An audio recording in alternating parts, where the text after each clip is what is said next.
Hey everyone, this is Nathan Williams with BlackRain79.com, and I am back here with another hand history review for you guys. So today's hand was sent to me by David, and he's got Jack Queen of Hearts. As you can see, they're in middle position in a full ring 1 cent, 2 cent game. So let's jump right into the action here. So it folds to David once again in middle position, and he makes a 3x raise, which I think is great. I don't think there's a whole lot of debate there. Definitely always the correct play there. So villain 22, which is going to be the main sort of adversary in this hand. So the reason that David gave me on this guy is that he has a VPIP of 40 and a preflop raise of 0. So essentially a recreational player. As I'm always talking about, those are the kind of players who we make the money against in poker. So yeah, perfect. That's the table fish. So we'll keep that in mind as we play the hand. By the way, as I always say, those are HUD stats. If you don't know what they mean, there's a link in the description below. It will tell you how to get these stats on your online poker table, and it'll allow you to know what kind of players you're playing against. Extremely important when you're multi-tabling.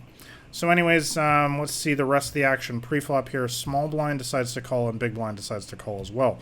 Head to the flop of ace 7 10 rainbow. We have a gut shot to the nuts and a backdoor flush draw to the second nuts. So it's an okay flop, not too bad. We'll see how the action plays out here. Check to David, and he decides to make a 3/4 pot c-bet. Now I'll say that versus one player, or even sometimes against two players, especially last act, I'm okay with the c-bet here. Again, we have some sort of reasonable-ish equity here, you know, the gut shot and the backdoor flush draw. But against three players, I would say that I prefer a check in this spot here. I think we just get called too much, too often. And again, while we do have some equity, we don't really have...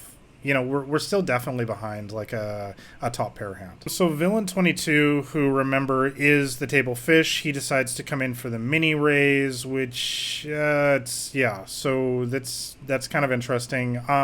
Fish are usually not going to be screwing around here. They're usually going to have I would expect him to have at least top pair here. I don't think he's going to be doing this too often with some random nonsense.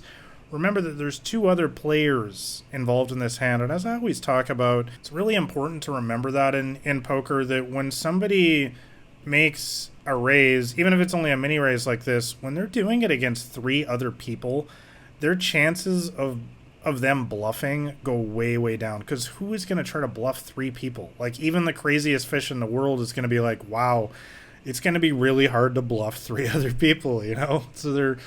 I think just as a rule in poker, you know, people are much more likely to be bluffing against just one person rather than three people. So I definitely think that this player has something, you know, something gets ahead of us. You know, even if it's only ace deuce, he's still, I mean, I don't know the exact math on that, but I would say that ace deuce is definitely a favorite against our hand here, probably 60 or 70% to win against us. So by calling here, we are technically making a losing play.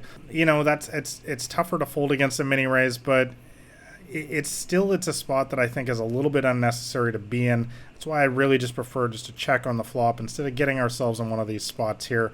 It's a little bit dicey because we're out of position as well. It's a little bit more difficult to extract value.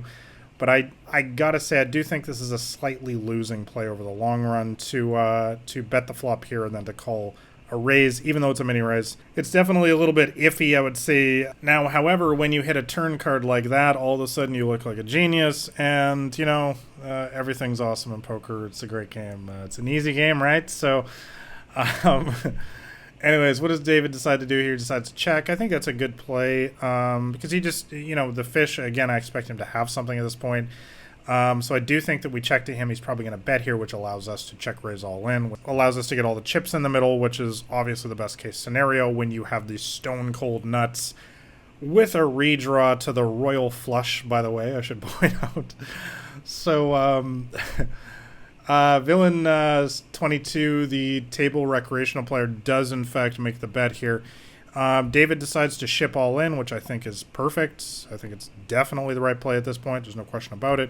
Villain 22, of course, is coming along for the ride with whatever he's got. There's not too many rivers that are going to be bad for us. I won't delay any further. Let's see the results.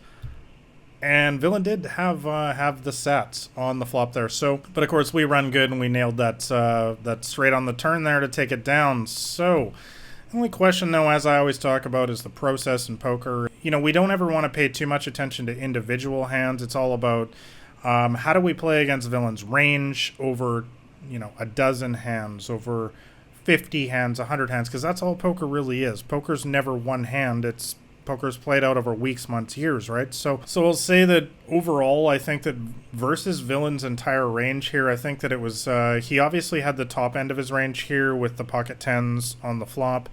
And it, you know, we got lucky to hit the king on the turn there. But like I said, I just think that there's a little bit better way to play this hand versus three players. I prefer just checking on the flop instead of making the c-bet. And the thing is that then when somebody takes a stab at it, it allows us to control the size of the pot where we can make a call. Like if we just check the flop and then say he bets, I don't know how much was in the middle on the flop. Let's just go back here. So on the flop, like, in this spot here, there's only 24 cents in the middle. So if we just check here on the flop instead of betting, say villain 22 now bets 12 cents or 16 cents or something like that, a reasonable kind of bet. Now it's a lot easier for us to make a call here because there's so much more stack behind.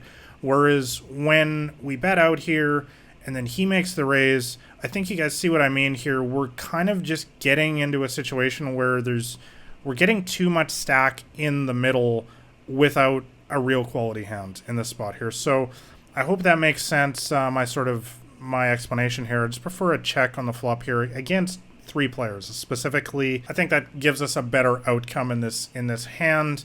We don't ever want to be getting too much money sort of in the middle, you know, with what is essentially just a gut shot and a backdoor flush draw. So, but anyways, let me know what you guys think in the comments below. It's definitely a pretty interesting hand. Thank you, David, for sending me this hand. And I hope you guys enjoyed my analysis. If you guys enjoy seeing videos like this, make sure you give it a thumbs up. Make sure you also subscribe to my channel as I'm putting up more hand history review videos like this all the time, especially at lower stakes games like this. And lastly, make sure you check out my free ebook. It's the top link in the description below. That's Massive Profit of the Micros. That'll give you my complete strategy on how I beat these stakes. So thanks a lot for watching, guys. It's been Nathan Williams with BlackRain79.com.